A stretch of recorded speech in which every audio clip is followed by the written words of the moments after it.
எல்லாருக்கும் வணக்கம். இன்னைக்கு நம்ம டெய்லி ஒரு சர்ஜரி டே 14. வாங்க வீடியோக்குள்ள போலாம். இன்னைக்கு நம்ம எந்த சர்ஜரி பத்தி பார்க்க போறோம்னு பாத்தீங்கன்னா ஸ்கின் கிராஃப்டிங் சர்ஜரி. சரி, ஃபர்ஸ்ட் ஸ்கின் கிராஃப்டிங்னா என்ன அப்படின்னு பார்க்கலாமா?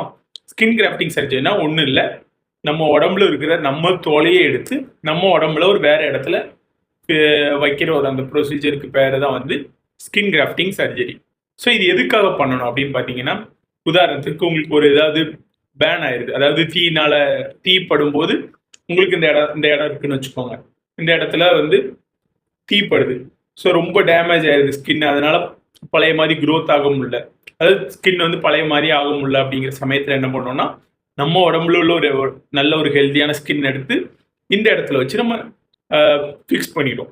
அந்த சர்ஜரிக்கு பேர் தான் வந்து ஸ்கின் கிராஃப்டிங். இது வேற எந்தெந்த மாதிரியான சமயத்துலலாம் பண்ணுவாங்கன்னு பார்த்தீங்கன்னா, ஏதாவது உதாரணத்துக்கு ஒரு பைக் ஆக்சிடென்ட் ஆகிட்டு, அதுக்கப்புறம் ஏதாவது கேன்சர்னால ஒரு ஏதாவது கட்டி ரிமூவ் பண்ணுறாங்க அந்த சமயத்தில். அப்புறம் டயபெட்டிக் ஃபுட் அல்சர் அப்படின்னு கேள்விப்பட்டிருப்பீங்க, அதாவது சுகர் இருக்கிறதுனால அவங்களுக்கு வந்து ஏதாவது இன்ஜுரி ஆயிருக்கும் காலில், அது வந்து அப்படியே வந்து சரியாகாமல் ஒரு மாதிரி அப்படி ரொம்ப டீப்பாக இன்ஃபெக்ஷனாக இருக்கும், பிளாக் கலரில் இருக்கும். அந்த மாதிரியான சமயங்கள்லாம் வந்து இந்த ஸ்கின் கிராஃப்டிங் சர்ஜரி பண்ணுவாங்க.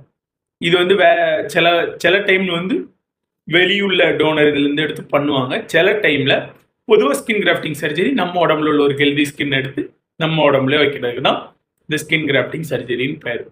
ஸோ இந்த வீடியோ பார்த்தனால ஸ்கின் கிராஃப்டிங் சர்ஜரியை பற்றின ஒரு பேசிக்கான ஐடியா வந்து உங்களுக்கு கிடச்சிருக்கும். நாளைக்கு இது போல் ஒரு சர்ஜரி வீடியோவில் சந்திக்கலாம். பாய். நம்ம வீடியோ பிடிச்சிருந்ததுன்னா மறக்காமல் லைக் பண்ணிடுங்க. நம்ம சேனலை சப்ஸ்கிரைப் பண்ணி டெய்லி ஒரு சர்ஜரி அப்டேட்டோட இருங்க.